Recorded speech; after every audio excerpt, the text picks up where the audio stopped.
بسم الله الرحمن الرحيم ومن يبتغ غير الإسلام دينا فلن يقبل منه وهو في الآخرة من الخاسرين كيف يهدي الله قوما كفروا بعد إيمانهم وشهدوا أن الرسول حق وجاءهم البينات والله لا يهدي القوم الظالمين أولئك جزاؤهم أن عليهم لعنة الله والملائكة والناس أجمعين خالدين فيها لا يخفف عنهم العذاب ولا هم ينظرون إلا الذين تابوا من بعد ذلك وأصلحوا فإن الله غفور رحيم. السلام عليكم ورحمة الله. الحمد لله رب العالمين نحمده ونستعينه ونؤمن به ونتوكل عليه ونعوذ بالله من شرور أنفسنا ومن سيئات أعمالنا من يهده الله فلا مضل له ومن يضلل فلا هادي له أشهد أن لا إله إلا الله وأشهد أن محمدا عبده ورسوله أرسله بالهدى ودين الحق ليظهره على الدين كله ولو كره المشركون اللهم صل على محمد وعلى آل محمد كما صليت على إبراهيم وعلى آل إبراهيم وبارك على محمد وعلى آل محمد كما باركت على إبراهيم وعلى آل إبراهيم إنك حميد مجيد أما بعد فإن خير الحديث كتاب الله وخير الهدي هدي محمد صلى الله عليه وسلم وشر الأمور محدثاتها فكل محدثة بدعة وكل بدعة ضلالة أعوذ بالله من الشيطان الرجيم بسم الله الرحمن الرحيم يا أبت إني قد جاءني من العلم ما لم يأتك فاتبعني أهدك صراطا سويا. ബഹുമാന്യനായ അധ്യക്ഷൻ, വേദിയിലുള്ള നേതാക്കന്മാരെ, രക്ഷിതാക്കളെ, സഹപ്രവർത്തകരെ, സഹോദരി സഹോദരന്മാരെ, പ്രിയപ്പെട്ട നാട്ടുകാരെ, നമ്മെ ഏവരെയും സൃഷ്ടിക്കുകയും പരിപാലിക്കുകയും ചെയ്യുന്ന സർവശക്തനും കാരുണ്യവാനുമായ റബ്ബ് സുബ്ഹാനഹു വ തആലയുടെ മഹത്തായ അനുഗ്രഹം ഒന്നുകൊണ്ടു മാത്രമാണ് ഈ സമയത്തും സന്ദർഭത്തിലും വളരെ ബോധപൂർവം ഒരുങ്ങി പുറപ്പെട്ട് ഈയൊരു വേദിയിൽ എത്തിച്ചേരുവാനും ഇതിൽ മുഴുകാനും നമുക്ക് സാധിച്ചിട്ടുള്ളത്. ഏതൊരു പ്രവർത്തനവും റഹ്മാനായ റബ്ബ് നമ്മിൽ നിന്നും സ്വീകരിക്കുന്നത് നമ്മുടെ ഉദ്ദേശ്യത്തെ പരിഗണിച്ചുകൊണ്ടാണ്, നിയ്യത്തിനെ പരിഗണിച്ചുകൊണ്ടാണ്. അതുകൊണ്ട് എന്നോടെന്ന പോലെ നമ്മളോട് ഓരോരുത്തരോടും ആദ്യമായി എനിക്ക് ഓർമ്മപ്പെടുത്തുവാനുള്ളത്, കൃത്യമായ ഉദ്ദേശ്യ ശുദ്ധിയോടുകൂടി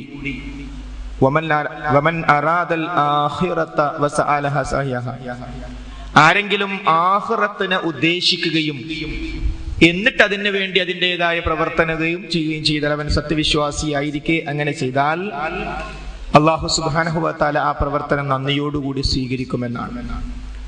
അപ്പൊ മരണത്തോടുകൂടി ആരംഭിക്കുന്ന യഥാർത്ഥ ജീവിതത്തിൽ നമുക്ക് ഉപകാരപ്പെടണം, അവിടെ ഉന്നതമായ പ്രതിഫലം ലഭിക്കണം എന്ന നിയ്യത്തോടുകൂടി ഈ മഹത്തായ സദസ്സിനെ നമ്മൾ കാണുക.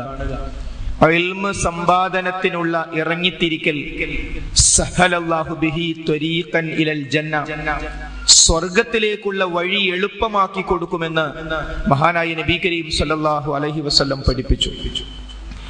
അറിവ് സമ്പാദനത്തിന് വേണ്ടി ഇറങ്ങിത്തിരിക്കുന്നതിനെ കുറിച്ച് ഫീ സബീലില്ലാഹ്, അള്ളാഹുവിന്റെ മാർഗത്തിലുള്ള ഇറങ്ങിത്തിരിക്കൽ എന്നാണ് നബി കരീം സല്ലല്ലാഹു അലൈഹി വസല്ലം നമ്മെ പഠിപ്പിച്ചത്. പരിശുദ്ധ ഖുർആനിലെ സൂറത്തു ത്വാഹയിലെ 114-ാമത്തെ ആയത്തിന്റെ അവസാന ഭാഗത്ത് നമ്മളോടൊക്കെ ദുആ ചെയ്യാൻ അള്ളാഹു ആവശ്യപ്പെടുന്നുണ്ട്. റബ്ബി സിദ്നി ഇൽമാ, റബ്ബേ എനിക്ക് നീ അറിവ് വർദ്ധിപ്പിച്ചു തരണമേ. കാരണം എന്താ? ഇന്നമാ യഖ്ശല്ലാഹ മിൻ ഇബാദിഹി അൽ ഉലമാഉ, അള്ളാഹുവിന്റെ അടിമകളിൽ അവനെ ഭയപ്പെടുന്നത് ഇൽമുള്ളവരാണ്, അറിവുള്ളവരാണ്. അപ്പോൾ നമുക്ക് സ്വർഗത്തിൽ എത്തിച്ചേരാൻ, അള്ളാഹുവിനെ ഭയമുള്ളവരായി ലോകത്ത് ജീവിക്കുവാൻ അറിവ് ഉണ്ടായിക്കൊണ്ടേയിരിക്കണം. ബഹുമാനപ്പെട്ട സ്വഹാബത്ത് മരണം വരെ വിദ്യാർത്ഥികളായിരുന്നു. നമ്മുടെ പലരുടെയും സാഹചര്യത്തിൽ നിരന്തരമായ ദീനീ പഠനമില്ല എന്നത് ഒരു സത്യമാണ്. അതുകൊണ്ട് ഇത്തരം വേദികൾക്ക് വലിയ മഹത്വമുണ്ട്. അള്ളാഹുവിന്റെ മഹത്തായ ഔദാര്യമായ ഇസ്ലാം എന്നൊരു വിഷയത്തെ അധികരിച്ചുകൊണ്ട് നമുക്ക് സംസാരിക്കാൻ അള്ളാഹു തൗഫീഖ് ചെയ്തിരിക്കുകയാണ്. ഈ പ്രവർത്തനം റബ്ബ് സുബ്ഹാനഹു വ തആല നമ്മിൽ നിന്നും സ്വീകരിക്കുമാറാകട്ടെ. ഒരു സോഫ്റ്റ്വെയർ എഞ്ചിനീയർ, അദ്ദേഹവുമായി ബന്ധപ്പെട്ട ഒരു വാർത്ത ഏതാനും മാസങ്ങൾക്ക് മുമ്പ് പത്രത്തിലൂടെ നമ്മൾ വായിച്ചു. അദ്ദേഹം വിവാഹം കഴിഞ്ഞു. കൂടുതൽ താമസിയാതെ ഭാര്യ ഗർഭിണിയായി, പ്രസവം നടന്നു. പ്രസവം കഴിഞ്ഞ് ഭാര്യയും കുട്ടിയും വീട്ടിലേക്ക് തിരിച്ചു വന്നു. തിരിച്ചു വന്ന ദിവസം കുട്ടിയെ ഉറക്കി ഭാര്യ ബാത്റൂമിലേക്ക് പോയ സന്ദർഭത്തിൽ ഈ സോഫ്റ്റ്വെയർ എഞ്ചിനീയറായ ആ കുഞ്ഞിന്റെ പിതാവ് കുഞ്ഞിനെ എടുത്ത് കിണറ്റിലിട്ടു. കുട്ടി മരണപ്പെട്ടു പോയി. എവിടെ നമ്മുടെ കുട്ടി എന്ന് ചോദിച്ചപ്പോ ഭാര്യക്ക് കൊടുത്ത മറുപടി, കുട്ടി കിണറ്റിൽ സുഖമായി വിശ്രമിക്കുന്നുണ്ട് എന്നായിരുന്നു. പോലീസിനോട് അദ്ദേഹം പറഞ്ഞത്, ഞങ്ങളുടെ സുഖ ജീവിതത്തിന് ഈ കുട്ടി തടസ്സമാണ്. ഇത്രയും പെട്ടെന്നൊരു കുട്ടി ഉണ്ടാകണമെന്ന് ഞങ്ങൾ ആഗ്രഹിച്ചിരുന്നില്ല.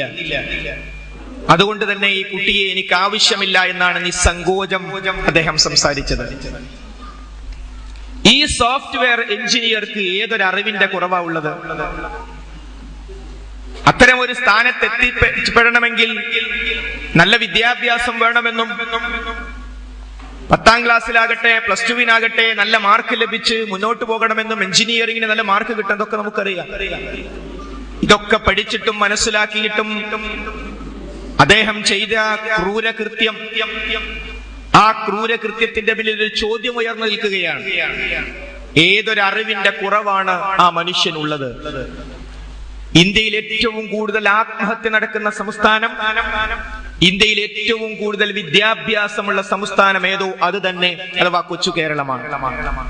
ഇന്ത്യയുടെ മാപ്പ് എടുത്ത് പരിശോധിച്ചു നോക്കിയാൽ കേരള സംസ്ഥാനം ചെറുതാണ്. ഇന്ത്യയിൽ ഒരു കൊച്ചു സംസ്ഥാനം എന്നാണ് നമ്മൾ പറയുക. ആ കൊച്ചു സംസ്ഥാനത്താണ് ഇന്ത്യയിൽ ഏറ്റവും കൂടുതൽ ആത്മഹത്യ നടക്കുന്നത്. ലഹരിയുടെ വിഷയത്തിലും കേരളം 1ാം സ്ഥാനത്ത് എത്തുകയാണ്, പഞ്ചാബിനെ കടത്തി വെട്ടിക്കൊണ്ട്. എന്തേ? ഏറ്റവും കൂടുതൽ വിദ്യാഭ്യാസമുള്ള ഒരു സംസ്ഥാനം ഏറ്റവും കൂടുതൽ ആത്മഹത്യ നടക്കുന്ന ഒരു സംസ്ഥാനമായി മാറുന്നത് എങ്ങനെ?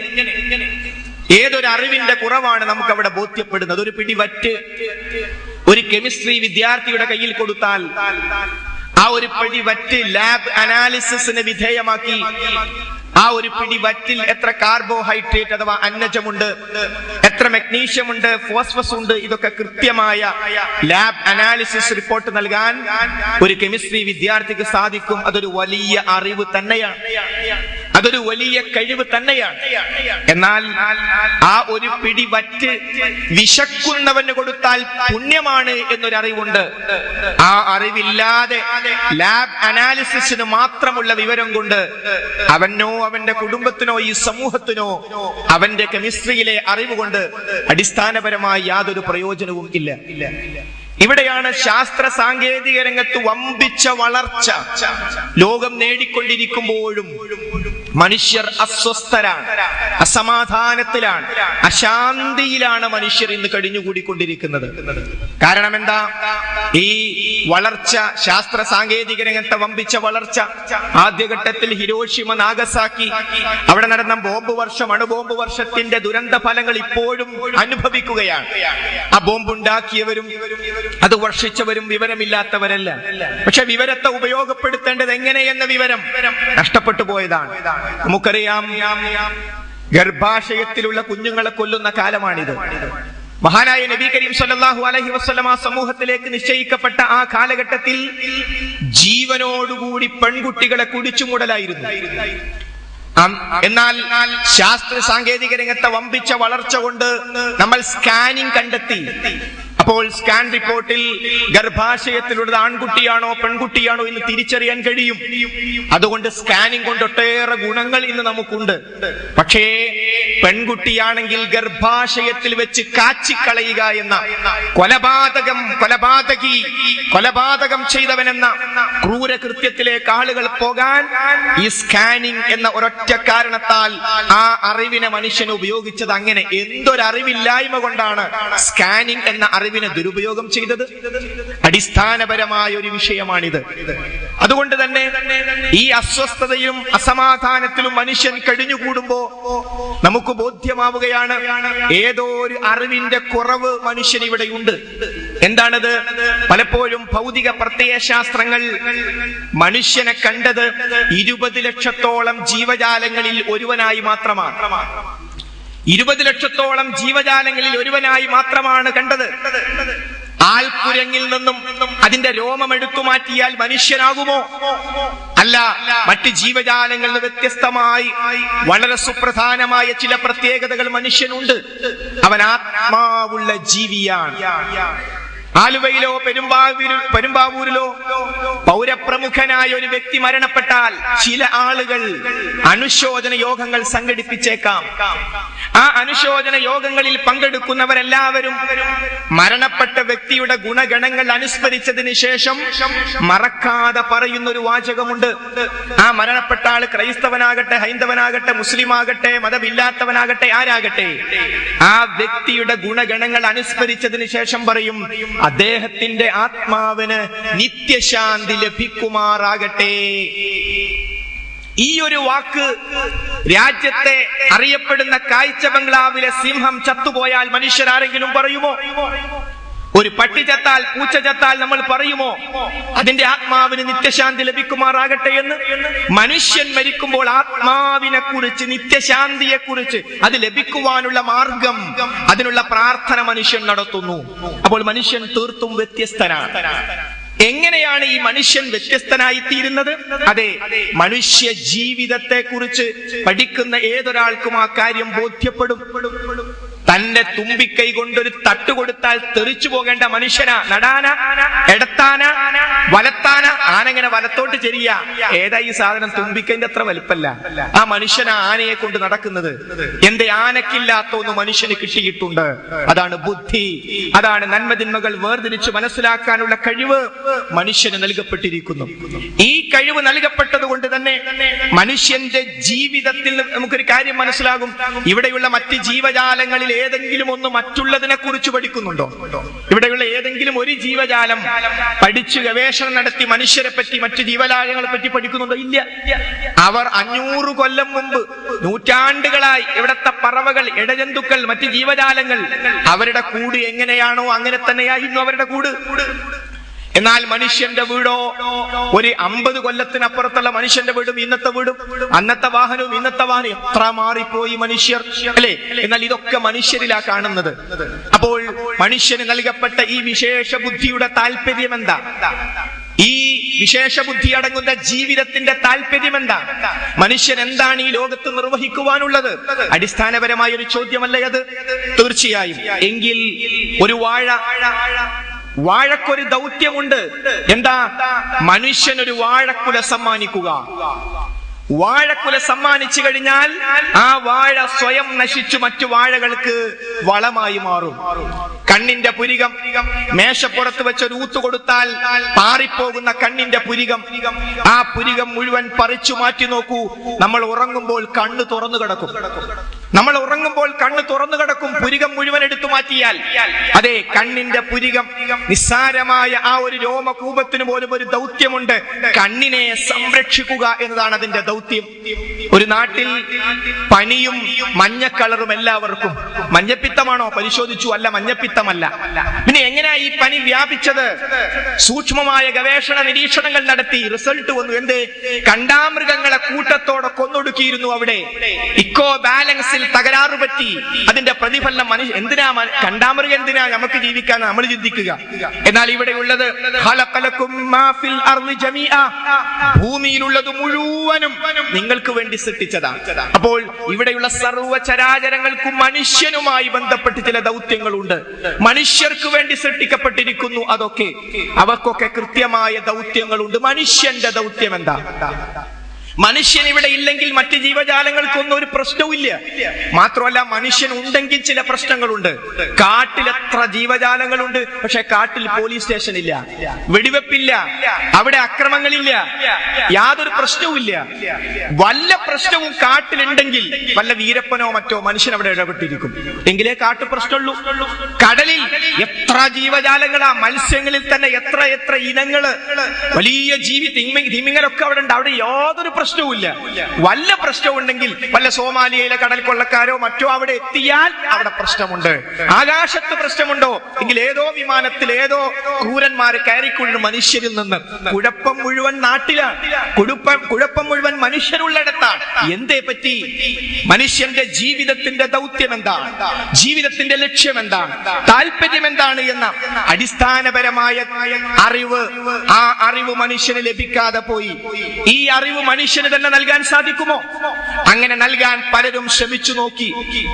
പല മനുഷ്യരും, പല ചിന്തകരും, വലിയ വലിയ ആളുകളും അങ്ങനെ മനുഷ്യന്റെ ജീവിതത്തിന്റെ ദൗത്യം പറയാൻ ശ്രമിച്ചു നോക്കി. കമ്മ്യൂണിസ്റ്റ്, നമ്മുടെ നാട്ടിൽ നിലവിലുള്ള കമ്മ്യൂണിസ്റ്റ് മാർക്സിസ്റ്റ് പാർട്ടിയെ കുറിച്ചല്ല പറയുന്നത്. അതൊരു സാധാരണ രാഷ്ട്രീയ പാർട്ടി. ഞാൻ പറയുന്നത് കമ്മ്യൂണിസം എന്ന ആദർശം, മാർക്സിസം എന്ന ആദർശം സ്വകാര്യ സ്വത്ത് ഇല്ലാതാക്കുക എന്നതിൽ അധിഷ്ഠിതമായി രൂപകൽപ്പന ചെയ്ത, ദൈവനിഷേധ അടിസ്ഥാനത്തിൽ പടുത്തുയർത്തിയ കമ്മ്യൂണിസം, മാർക്സിസം എന്ന ആദർശം സോവിയറ്റ് റഷ്യയുടെ ദയനീയമായ തകർച്ചയിലൂടെ ഒരു കഷ്ണം റൊട്ടിക്ക് വേണ്ടി USSRലെ ആ പൗരന്മാർ ആകാശത്തേക്ക് വിമാനവും നോക്കി നിന്ന രംഗം നമുക്കറിയാം. എന്തേ? കമ്മ്യൂണിസം പരാജയപ്പെട്ടത് മാർക്സിന്റെയോ ഏംഗൽസിന്റെയോ തകരാറ് കൊണ്ടല്ല, മറിച്ച് മാർക്സും ഏംഗൽസും മനുഷ്യരാണ് എന്ന പരിമിതിയാണ്. മാർക്സ് ഒരു മനുഷ്യനാ, ഏംഗൽസ് ഒരു മനുഷ്യനാ. അവർ കൂടി അടങ്ങുന്ന മനുഷ്യന്റെ ജീവിതത്തെ കുറിച്ചും അത് വിജയിപ്പിക്കാനുള്ള മാർഗവും അവർ പറയുമ്പോൾ തെറ്റുപറ്റും. ഒരു വലിയ ശാസ്ത്രജ്ഞൻ, അദ്ദേഹം 2 പൂച്ചകളെ ഉപയോഗിച്ചുകൊണ്ട് ഒരു പരീക്ഷണം നടത്തിക്കൊണ്ടിരിക്കുകയാണ്. അദ്ദേഹം വലിയൊരു കൂടുണ്ടാക്കി. കൂടിനൊരു വലിയ ദ്വാരവും ഒരു ചെറിയ ദ്വാരവും. എന്നിട്ട് അദ്ദേഹം പറഞ്ഞു, വലിയ ദ്വാരം വലിയ പൂച്ചക്ക് പ്രവേശിക്കാൻ, ചെറിയ ദ്വാരം ചെറിയ പൂച്ചക്ക് പ്രവേശിക്കാൻ. LP സ്കൂളിൽ പ്രായത്തിൽ പഠിക്കുന്ന ഒരു കുട്ടി ചോദിച്ചു, അല്ല സർ, ഈ വലിയ ദ്വാരത്തിലൂടെ തന്നെ വലിയ പൂച്ചയും ചെറിയ പൂച്ചയും പ്രവേശിക്കൂലേ? അപ്പൊ വേറെ അത് ഞാൻ അത്ര ചിന്തിച്ചിട്ടില്ല. ഒരു വലിയ ശാസ്ത്രജ്ഞന് പറ്റിയ അബദ്ധമാണിത്. തിരുത്തിയതൊരു ചെറിയ കുട്ടിയാണ്. അതെ, മനുഷ്യൻ എത്ര ബുദ്ധിയുള്ളവനാണെങ്കിലും അവൻ പരിമിതിയുള്ളവനാണ്. അതുകൊണ്ട് ബുദ്ധിക്ക് പരിമിതിയുള്ള മനുഷ്യൻ ജീവിതത്തിന്റെ ലക്ഷ്യത്തെക്കുറിച്ച് പറയാൻ ശ്രമിച്ചാൽ അത് പരാജയപ്പെടും. അത് മനുഷ്യരുടെ കുഴപ്പമല്ല. മനുഷ്യർ അവർ സൃഷ്ടികളാണ്, പരിമിതിയുള്ളവരാണ് എന്ന പ്രത്യേകത കൊണ്ടാണത്.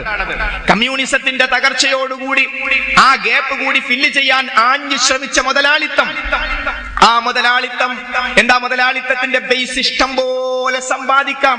അത് പ്രകൃതിപരമാണ്. ആ വശം ഇഷ്ടം പോലെ സമ്പാദിക്കുക എന്ന് മനുഷ്യന്റെ ത്വരയാണ്. അത് ഇസ്ലാമും അംഗീകരിക്കുന്നുണ്ട്. എന്നാൽ മുതലാളിത്തം പഠിച്ചതെവിടെ?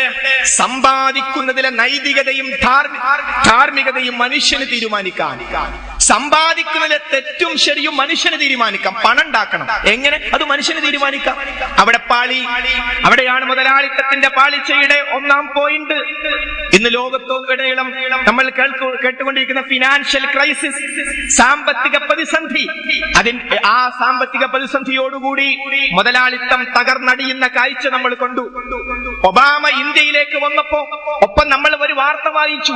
അമേരിക്കയിൽ ഈ അടുത്ത് നടന്ന സർവേയുമായി ബന്ധപ്പെട്ട വോട്ടിംഗുമായി ബന്ധപ്പെട്ട വിഷയം സാധാരണ വിദേശ നയമായിരുന്നു അവിടുത്തെ പൗരന്മാർ കാര്യമായി ചർച്ച ചെയ്തെങ്കിൽ അമേരിക്കയുടെ ഉൾഗ്രാമങ്ങളെ ബാധിച്ചുകൊണ്ടിരിക്കുന്ന സാമ്പത്തിക പ്രതിസന്ധിയും ദാരിദ്ര്യത്തിലേക്ക് നീങ്ങുന്ന വിഷയവുമാണ് ഇപ്പോൾ അമേരിക്ക ചർച്ച ചെയ്യുന്നതെങ്കിൽ മുതലാളിത്തം എന്ന ആദർശം, ആ ആശയം മനുഷ്യനിർമ്മിതമാണ്.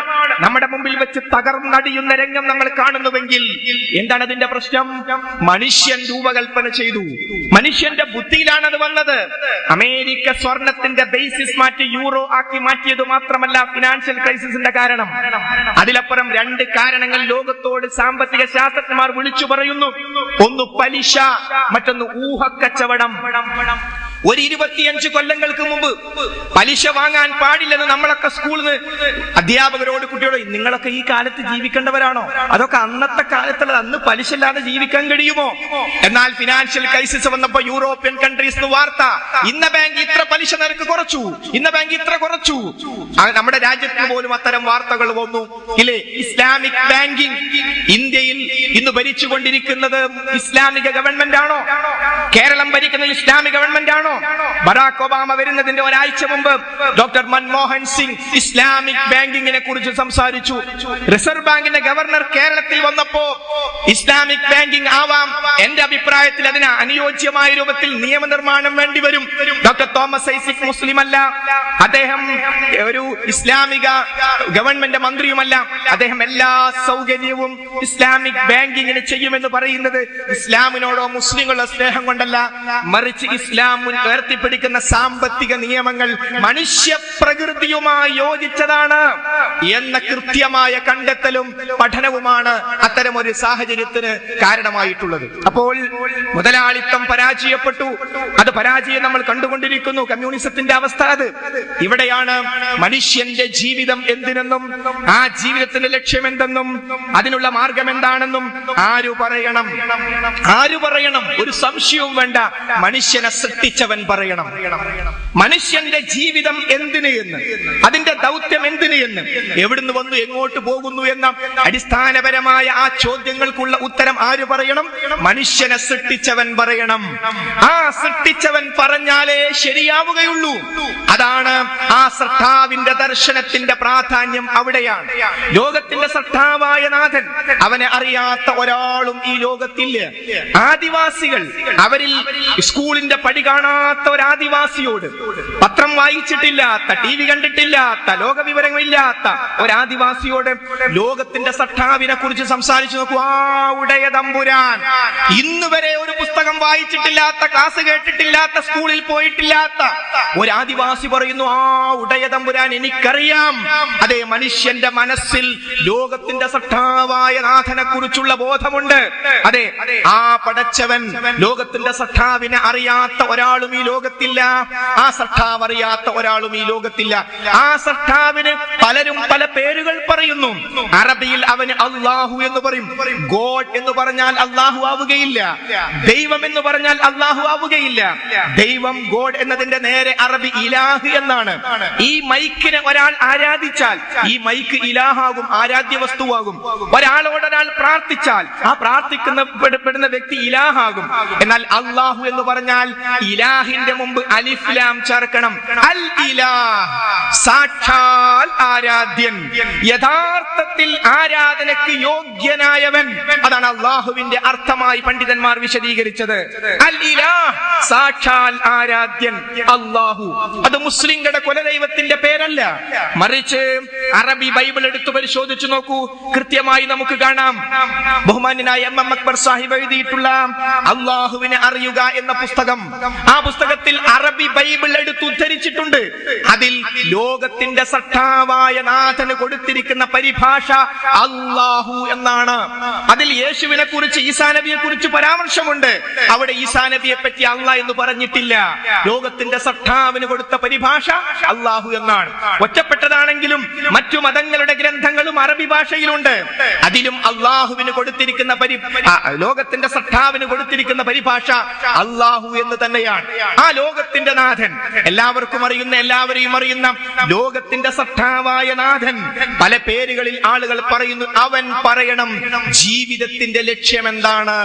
അവനാണ് ഈ ലോകത്തിന്റെ സത്താവ്, അവനാണ് ഈ ലോകത്തിന്റെ രക്ഷകൻ. നമ്മുടെ രക്ഷകൻ മാത്രമല്ല, ഫറോവയുടെ അടുത്ത് മൂസാ നബി അലൈഹിസ്സലാമും ഹാറൂൻ നബി അലൈഹിസ്സലാമും ചെന്നു. എന്നിട്ട് സംസാരിച്ചു. അപ്പോ എന്താ ഫറോവയുടെ ഫിർഔന്റെ വാദം എന്താ? ഞാനാണ് റബ്ബ്, അന റബ്ബുക്കുമുൽ അഅ്ല എന്ന ധിക്കാരത്തിന്റെ കൊടുമുടിയുടെ വാചകം പറഞ്ഞ ആളാണ് ഫിർഔൻ. എന്നിട്ട് അദ്ദേഹം രണ്ടുപേരെ കൊണ്ടുവന്നു. ഒരാളുടെ കഴുത്തിൽ ഒരൊറ്റ വെട്ടുകൊടുത്തു. എന്നിട്ട് പറഞ്ഞു, ഇയാളെ ഞാൻ മരിപ്പിച്ചിരിക്കുന്നു, ഈ വെട്ടാത്ത ആളെ ഞാൻ ജീവിപ്പിച്ചിരിക്കുന്നു. ഇമ്മാതിരി ധിക്കാരം പറഞ്ഞവനാണ് ഫിർഔൻ. ആ ഫിർഔനോട് അല്ല, നിന്നെ സൃഷ്ടിച്ച ലോകത്തിന്റെ നാഥനെ അറിയണമെന്ന സന്ദേശം മൂസാ നബി അലൈഹിസ്സലാമും സഹോദരൻ ഹാറൂൻ നബി അലൈഹിസ്സലാമും പറഞ്ഞപ്പോ അവർ ചോദിച്ചൊരു ചോദ്യമുണ്ട്. ഫമർ റബ്ബുകുമാ യാ മൂസ? മൂസ, ആരാ നിങ്ങൾ രണ്ടുപേരുടെ റബ്ബ്? നിങ്ങൾ റബ്ബിനെ പറ്റി പറയുന്നുണ്ടല്ലോ, ആരാണ് നിങ്ങളുടെ റബ്ബ്? അപ്പോൾ മഹാനായ മൂസാ നബി അലൈഹിസ്സലാമും ഹാറൂൻ നബി അലൈഹിസ്സലാം കൊടുത്ത മറുപടി പരിശുദ്ധ ഖുർആനിൽ നമുക്ക് കാണാം. റബ്ബുനല്ലദീ അഅതാ കുല്ല ശൈഇൻ ഖൽഖഹു സുമ്മ ഹദാ. നമ്മുടെ റബ്ബ് എന്ന് പറഞ്ഞാൽ എല്ലാറ്റിനും അതിന്റെ സൃഷ്ടിപ്പ് നൽകുകയും എന്നിട്ട് അതിന് മാർഗം കാണിച്ചു കൊടുക്കുകയും ചെയ്യുന്നവനാകുന്നു. ആരാണ് രക്ഷിതാവ്? ആരാണ് പടച്ചവൻ? അതെ, എല്ലാറ്റിനും അതിന്റെ സൃഷ്ടിപ്പ് നൽകുക. സൃഷ്ടിച്ചവിടെ ഇട്ടേക്കുകയല്ല,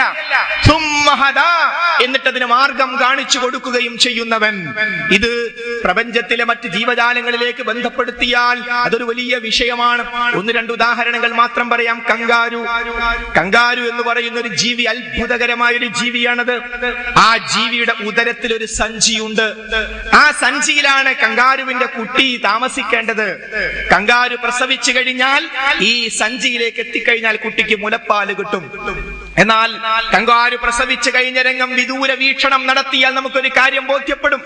സാധാരണ നമ്മുടെ ഭാര്യമാരോ അല്ലെങ്കിൽ പെങ്ങന്മാരോ ഉമ്മമാരോ ബന്ധുക്കളെയൊക്കെ പ്രസവത്തിന് വേണ്ടി പോയാൽ ലേബർ റൂമിന്റെ പുറത്ത് നമ്മൾ ഇങ്ങനെ കാത്തിരിക്കും. എന്ത് സേവന വേണ്ടത്? കട്ടൻ ചായ റെഡി, എന്താ എല്ലാം റെഡി, ബ്ലഡ് വേണോ, എല്ലാ ഗ്രൂപ്പൊക്കെ റെഡിയായി നിൽക്കുകയാണ്. ഇങ്ങനെ പേറ്റിനെടുക്കാനൊന്നും ഈ മൃഗങ്ങൾക്കൊന്നും ആരും ഉണ്ടാവില്ല. കങ്കാരുവിന്റെ ജ്യേഷ്ഠത്തൊന്നും വരില്ല, മാതാവൊന്നും വരില്ല. ഞാൻ പോവാന്ന് പറഞ്ഞിട്ട് പോവില്ല. ഇപ്പൊ കങ്കാരുവിന് പ്രസവിക്കണം. അത്ഭുതകരമായ രംഗം കാണാം. കങ്കാരു പ്രസവിച്ചു, കുട്ടി താഴെ വീണ് കിടക്കുന്നു. പ്രസവിച്ച കുട്ടി താഴെ വീണ് കിടക്കുന്നു. ഈ കുട്ടിക്ക് തന്റെ മാതാവിന്റെ ഉദരത്തിലുള്ള സഞ്ചിയിലേക്ക് കയറിയിരുന്നാൽ മുലപ്പാല് കിട്ടും. ആരാ എടുത്തത് ഇങ്ങോട്ട് വെച്ചു കൊടുക്കുക? ആരുമില്ല. അത്ഭുതകരമായ ഒരു രംഗം നമുക്ക് കാണാം. അല്പസമയം കഴിയുമ്പോഴേക്കും ഇപ്പോൾ ജനിച്ച് പിറന്ന് വീണ ആ കുട്ടി സ്വയം മണത്തു പിടിച്ച് ആ സഞ്ചിയിലേക്ക് കയറിയിരിക്കും. റബ്ബുനല്ലദീ അഅതാ കുല്ല ശൈഇൻ ഖൽഖഹു സുമ്മ ഹദാ.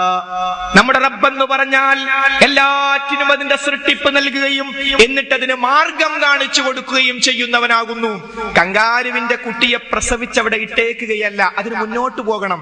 ആരാണ് ഈ സഞ്ചിയിലേക്ക് കയറിയിരുന്നാൽ നിനക്കവിടെ മുലപ്പാലുണ്ട്, സംരക്ഷണമുണ്ടെന്ന ബോധം ആര് കൊടുത്തു? റബ്ബുനല്ലദീ അഅതാ കുല്ല ശൈഇൻ ഖൽഖഹു സുമ്മ ഹദാ. കങ്കാരുവിന്റെ പ്രകൃതമനുസരിച്ച് വേണമെങ്കിൽ 4 മാസം കഴിഞ്ഞാൽ വീണ്ടും പ്രസവിക്കാം. അങ്ങനെ പ്രസവിച്ച് വീണ കുട്ടിയും നേരത്തെ പറഞ്ഞതുപോലെ സ്വയം മണത്തു പിടിച്ച് ഈ സഞ്ചിയിലേക്ക് കയറിയിരിക്കും. പക്ഷേ അവിടെ വേറൊരു വ്യത്യാസമുണ്ട്. ഒരേ അകിട്ടുന്ന് വരുന്ന മുലപ്പാലാണ് രണ്ടുപേരും കുടിക്കുന്നത്. പക്ഷേ 4 മാസം മുമ്പ് വന്ന കുട്ടിക്ക് കിട്ടുന്ന മുലപ്പാലിനേക്കാൾ കട്ടി കുറവായിരിക്കും ഈ രണ്ടാമത് വന്ന അനിയന് അല്ലെങ്കിൽ അനിയത്തിക്ക്. ഒരേ അകിട്ടുന്നാണ് മുലപ്പാല് വരുന്നത്, പക്ഷെ കട്ടി കുറഞ്ഞിട്ടായിരിക്കും. റബ്ബുനല്ലദീ അഅതാ കുല്ല ശൈഇൻ ഖൽഖഹു സുമ്മ ഹദാ. പൂച്ചയെ കണ്ടിട്ടില്ലേ? പൂച്ചക്ക് വലിയ മീശ കാണാം. എന്തിനാ? തമാശക്ക് കൊടുത്തതാണോ? അല്ല. നമ്മുടെ വീടിന്റെ ഉള്ളിൽ പൂച്ചയുണ്ട്, വീടിന്റെ ഉള്ളിൽ എലിയുണ്ട്, അവിടെ മത്സ്യമുണ്ട്. പൂച്ച പുറത്തു വന്നു നിൽക്കുന്നു. ജനൽ അഴികൾക്ക് ഇടയിലേക്ക് അതിന്റെ മീശ ഒന്ന് വെച്ചു നോക്കും. ഈ മീശ മുഴുവനും എവിടെയും തട്ടാതെ ഉള്ളിൽ കിടക്കുമെങ്കിൽ എന്റെ ശരീരം അങ്ങ് കിടക്കുമെന്ന അർത്ഥം. ലോറിയുടെ പ്ലംബർ പോലെ അത് തട്ടുമെങ്കിൽ പൂച്ച തിരിച്ചു പോകും. പൂച്ചയെ സൃഷ്ടിക്കുക മാത്രമല്ല, അതിന് ഇര നേടാനുള്ള മാർഗം മാർഗം പടച്ചവൻ കൊടുത്തു. റബ്ബുനല്ലദീ ഔതാ കുല്ല ശൈഇൻ ഖൽഖഹു സുമ്മ ഹദാ. പ്രസവിച്ചു കഴിഞ്ഞ എലിക്കുഞ്ഞിനെ വെള്ളത്തിലേക്ക് ഇട്ട് നോക്കൂ, അതേ സ്പീഡിൽ നീന്തിപ്പോരും. ഒരു മനുഷ്യക്കുഞ്ഞിനെ ഇട്ടാലോ? ആ എലിക്കുഞ്ഞിനെ സൃഷ്ടിച്ച ലോകത്തിന്റെ നാഥൻ അതിന് രക്ഷപ്പെടാനുള്ള മാർഗം കാണിച്ചു കൊടുത്തു. ഒരു മനുഷ്യക്കുഞ്ഞ് 3-4 മാസം പ്രായമായതാണെന്ന് സങ്കല്പിച്ചോളൂ. ആ കുഞ്ഞ് സാധാരണ പാലൊക്കെ കുടിച്ച് രാവിലെ ഒരു 11 മണിയാകുമ്പോ ഉറങ്ങിയാൽ ഒരു 12-1 മണിയാകാതെ സാധാരണ എഴുന്നേൽക്കാറില്ല, ഒരു ശീലം പോലെ. അങ്ങനെ ഉറക്കി തൊട്ട് താഴെയുള്ള ഒരു തോട്ടിൽ പോയി, ഒരു പുഴയിൽ പോയി മാതാവ് അലക്കുകയാണ്. കുട്ടിയുടെ വേസ്റ്റും മറ്റു കാര്യങ്ങളും വാതിലൊന്ന് ചാരി വെച്ചിട്ടുണ്ട്. മുകളിലേക്ക് നോക്കിയാൽ കാണാൻ പറ്റും ആരെങ്കിലും വരുന്നുണ്ടോ എന്നൊക്കെ കാണാൻ കഴിയും. തൊട്ട് താഴെയാണ് മാതാവ് അലക്കിക്കൊണ്ടിരിക്കുന്നത്. മാതാവ് ഇങ്ങോട്ട് ഇറങ്ങേണ്ട താമസം കുട്ടിയെ നല്ലൊരു കൊതുക് കടിച്ചു. കുട്ടി അങ്ങ് കരയാൻ തുടങ്ങി. ഈ വെള്ളത്തിന്റെ ശബ്ദം കൊണ്ട്, അലക്കുന്ന ശബ്ദം കൊണ്ട് മാതാവ് ആ ശബ്ദം കേൾക്കുന്നില്ല. കുറച്ചു കഴിഞ്ഞു, മാതാവ് അത് അറിയുന്നില്ല. ആ കുട്ടി കരയാൻ കടഞ്ഞുകൊണ്ടേയിരിക്കുകയാണ്. 3 മണിക്കൂറല്ല, 4 മണിക്കൂറല്ല, ദിവസം മുഴുവൻ കരഞ്ഞാലും കുട്ടിക്കൊന്നും സംഭവിക്കുകയില്ല. നിങ്ങൾ ആ കുട്ടിയുടെ അടുത്തൊന്ന് പോയി നോക്കൂ, കുട്ടിയുടെ കരച്ചിലും ശ്രദ്ധിച്ചു നോക്കൂ. 2 കൈയും കാലും ഇറുക്കി പിടിച്ച് ആ കുട്ടി കരയുമ്പോ ഒരു തുള്ളി കണ്ണുനീര് പുറത്തേക്ക് വരില്ല. കണ്ണിന്റെ പിന്നിലൂടെ ആ കണ്ണുനീര് തൊണ്ടയിൽ ഇങ്ങനെ ഉറ്റിക്കൊണ്ടേയിരിക്കും. കരഞ്ഞോ കരഞ്ഞോ ഒരു പ്രശ്നവുമില്ല. സംരക്ഷണം, സംരക്ഷണം, സംരക്ഷണം. റബ്ബുനല്ലദീ അഅതാ കുല്ല ശൈഇൻ ഖൽഖഹു സുമ്മ ഹദാ. നമ്മുടെ റബ്ബെന്ന് പറഞ്ഞാൽ എല്ലാറ്റിനും അതിന്റെ സൃഷ്ടിപ്പ് നൽകുകയും എന്നിട്ട് അതിന് മാർഗം കാണിച്ചു കൊടുക്കുകയും ചെയ്തവനാകുന്നു. അങ്ങനെയുള്ള റബ്ബ്, ആ റബ്ബിനെ പറ്റി, ആ റബ്ബാണ് ഇവിടെയുള്ള എല്ലാറ്റിനും റബ്ബ് ഹിദായത്ത് കൊടുത്തിട്ടുണ്ട്. ജനിച്ചു മുന്നോട്ട് പോകാനുള്ള ഹിദായത്ത് എല്ലാ മനുഷ്യർക്കും കിട്ടിയിട്ടുണ്ട്. എന്നാൽ അതിലൂടെ മൃഗങ്ങൾക്ക്, പക്ഷികൾക്ക്, ജീവജാലങ്ങൾക്ക് അടിസ്ഥാനപരമായ ആവശ്യം എന്താ? അവർക്ക് ഭക്ഷണം വേണം, അവർക്ക് പാർപ്പിടം വേണം, അവർക്ക് സംരക്ഷണ കവചങ്ങൾ വേണം, അഥവാ വസ്ത്രം വേണം. അത്രയേ ഉള്ളൂ. എന്നാൽ ഈ മൃഗങ്ങൾക്ക് ആവശ്യമുള്ള അടിസ്ഥാനപരമായ ആവശ്യം മനുഷ്യനെ പറ്റി ബേസിക് ആയിട്ട് ചിന്തിക്കാത്തതുകൊണ്ട് വലിയ വിവരമുണ്ടെന്ന് പറയുന്നവർ, ശാസ്ത്രത്തെക്കുറിച്ചും പരിഷത്ത് എന്നൊക്കെ പറയുന്ന അത്തരത്തിലൊക്കെ ചിന്തിച്ചു കളയുന്ന ആളുകൾ പറയുന്നു മനുഷ്യ ജീവിതത്തിന്റെ ലക്ഷ്യം എന്ന് പറഞ്ഞാല് അത് ഭക്ഷണം, പാർപ്പിടം, ഭക്ഷണം, അതേപോലെ തന്നെ വസ്ത്രം, പാർപ്പിടം ഇതാകുന്നു എന്ന്. സഹോദര, ഇവിടെ ബുദ്ധിയില്ലാത്ത, ചിന്തയില്ലാത്ത പറവകൾ ഇന്ന് വൈകുന്നേരമാകുമ്പോൾ അവരുടെ കൂട്ടിലേക്ക് അണഞ്ഞത് ഭക്ഷണത്തോടു കൂടിയാണ്. ബുദ്ധിയില്ലാഞ്ഞിട്ടും ചിന്തയില്ലാഞ്ഞിട്ടും അവരുടേതായ പാർപ്പിടങ്ങൾ അവക്കുണ്ട്. ബുദ്ധിയില്ലാഞ്ഞിട്ടും ചിന്തയില്ലാഞ്ഞിട്ടും അവരുടേതായ സംരക്ഷണ കവചങ്ങൾ, വസ്ത്രങ്ങൾ അവക്കുണ്ട്. എന്നാൽ ഈ 3 കാര്യങ്ങളാണോ മനുഷ്യ ജീവിതത്തിന്റെ താല്പര്യം? എങ്കിൽ ഒരൊറ്റ കാര്യമേ നമുക്ക് പറയാനുള്ളൂ. മൂട്ടയെ കൊല്ലാൻ തോക്കെടുക്കേണ്ടതില്ല. ഒരു ചെറിയ മൂട്ടയെ കൊല്ലാൻ വലിയ തോക്കുമായിട്ട് വരണ്ട.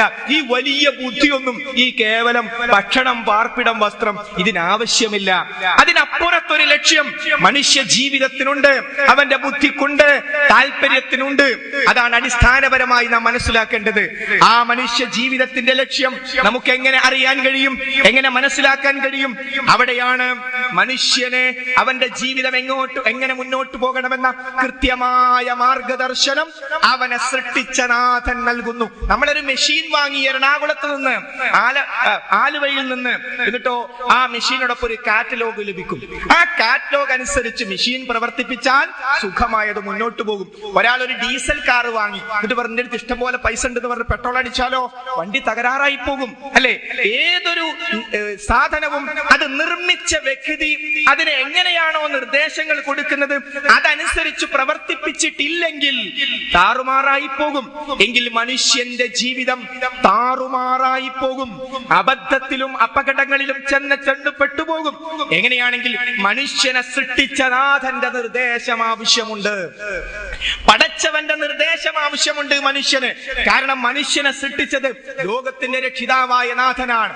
ഏതെങ്കിലും ഒരു മാതാവോ പിതാവോ ഞാനാണ് കുട്ടിയെ സൃഷ്ടിച്ചെന്ന് പറയാൻ പറ്റുമോ? ഇല്ല. ഭാര്യ ഗർഭിണിയായിരിക്കെ ഗർഭിണിയായ ഭാര്യയോ ഭർത്താവോ പറയുമോ എനിക്കൊരു കുട്ടി ഉണ്ടാവാൻ പോകുന്നുണ്ട്, ഞാൻ അടിയന്തരമായിട്ട് ഒരു കിഡ്നിയും വാങ്ങി വരട്ടെ, ഒരു ഹൃദയം വാങ്ങി വരട്ടെ, ഒരു കരൾ വാങ്ങി വരട്ടെ, 2 കണ്ണ് വാങ്ങി വരട്ടെ? ഒരു കുട്ടിന്റെ വില എത്രയായിരിക്കും? കഴിയുമോ മനുഷ്യന്? ഇല്ല. മറിച്ച് വിവാഹം എന്നത് സൃഷ്ടിപ്പിനുള്ള കാരണം മാത്രമാണ്. ലോകത്തിന്റെ സൃഷ്ടാവായ നാഥനാണ് സൃഷ്ടിക്കുന്നത്.